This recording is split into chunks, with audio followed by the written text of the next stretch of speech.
आज हम आपको भगवान शंकर की बड़ी ही अद्भुत कहानी सुनाने जा रही हूँ। एक बार भगवान भोलेनाथ पृथ्वी लोक पर भ्रमण के लिए गए तो उन्होंने एक युवा को देखा। वह ईश्वर को दोष देता जा रहा था। वह अपने जीवन से निराश था, दुखी था। तब भगवान शंकर बौद्ध भिक्षु का रूप धारण करके उस युवा को असली दुख के बारे में ज्ञान देते हैं। तो चलिए इस कहानी के माध्यम से समझते हैं कि असली दुख क्या होता है। अगर आप यह कहानी सुन रहे हैं तो पूरा सुनिए।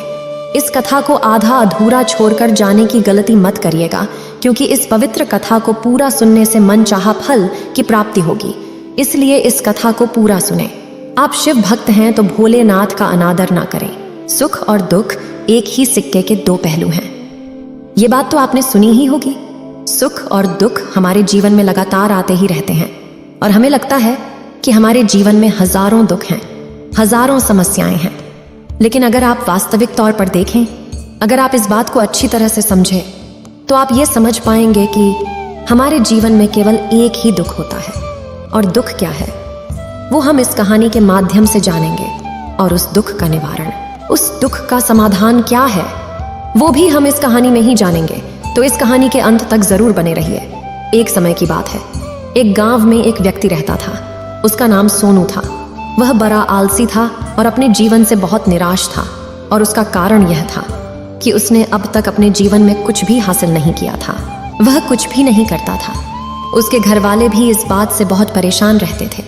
वे चाहते थे कि वे बाहर जाकर कुछ अच्छा काम करें, कोई अच्छी नौकरी कर ले, लेकिन वह उनकी एक नहीं सुनता था।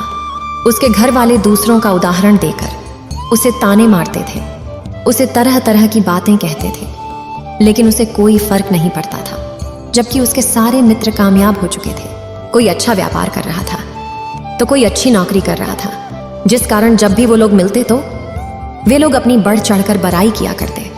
लेकिन सोनू कुछ नहीं करता था, जिस कारण जब भी कोई उससे पूछता कि तुम क्या कर रहे हो, तो वह कुछ नहीं कह पाता। उसे यह कहने में बहुत शर्म महसूस होती थी कि वह कुछ नहीं करता।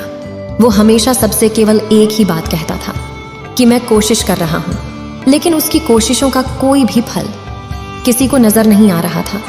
देखते ही देखते अब ऐसा समय आ चुका था कि सोनू सभी से मुंह छिपाता फिरता, ताकि कोई उसे यह न पूछ ले कि तुम क्या करते हो, जिस कारण वो कभी किसी के सामने भी नहीं आता था। धीरे धीरे उसका मन दुखी होने लगा था। वह बहुत निराश रहने लगा था। उसे अब ऐसा प्रतीत होता था मानो वह इस धरती पर बोझ है, जिस कारण वो अपने आप को बहुत अकेला महसूस करता, बहुत तन्हा महसूस करता। एक दिन तो उसके मन में ये भी विचार उत्पन्न होने लगे कि मेरे हाथों में कुछ नहीं है, तो मैं क्या कर सकता हूँ।